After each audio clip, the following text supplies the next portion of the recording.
అరుణాచల్ ప్రదేశ్ అంశంలో చైనా వ్యవహరిస్తున్న తీరును భారత్ మరోసారి ఖండించింది. ఆ రాష్ట్రాన్ని తమ మ్యాప్ లో చైనా చూపించుకుంటుంది. ఇక అరుణాచల్లోని పేర్లను కూడా చైనా మార్చేసింది. కొత్తగా పేర్లు పెట్టడాన్ని భారత్ తీవ్రంగా వ్యతిరేకించింది. దీనిపై కేంద్ర విదేశాంగ శాఖ స్పందించింది. ఇదో వ్యర్థ ప్రయత్నమని పేర్కొంది. అరుణాచల్ ప్రదేశ్ తమ దేశ భూభాగమని ఇండియా వెల్లడించింది. అరుణాచల్ ను జాంగ్ నాన్ గా చైనా రిఫర్ చేస్తుంది.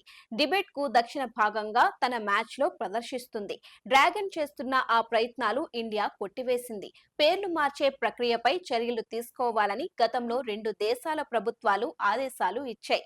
భారత్ లో అరుణాచల్ ప్రదేశ్ భూభాగం అని, ఆ రాష్ట్రాన్ని తమ నుంచి వేరు చెయ్యలేరని విదేశాంగ శాఖ తెలిపింది. చైనా పేర్లను సృష్టిస్తోందని విదేశాంగ శాఖ తన ప్రకటనలో పేర్కొంది.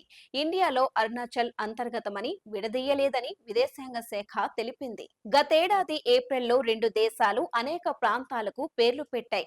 అరుణాచల్ ప్రదేశ్ లో ఉన్న కొన్ని పట్టణాలకు చైనా పేర్లు పెట్టింది. దీనికి బదులుగా టిబెట్ లో ఉన్న 30 ప్రాంతాలకు ఇండియా పేర్లు పెట్టిన విషయం తెలిసిందే. పేర్లు పెట్టే ప్రక్రియతో చైనా రాజకీయం చేస్తున్నట్లు ఇండియా ఆరోపించింది. అంతర్జాతీయ చట్టాలు, ద్వైపాక్షిక ఒప్పందాల ప్రకారం ఆ ప్రక్రియ నిలవదన్నారు.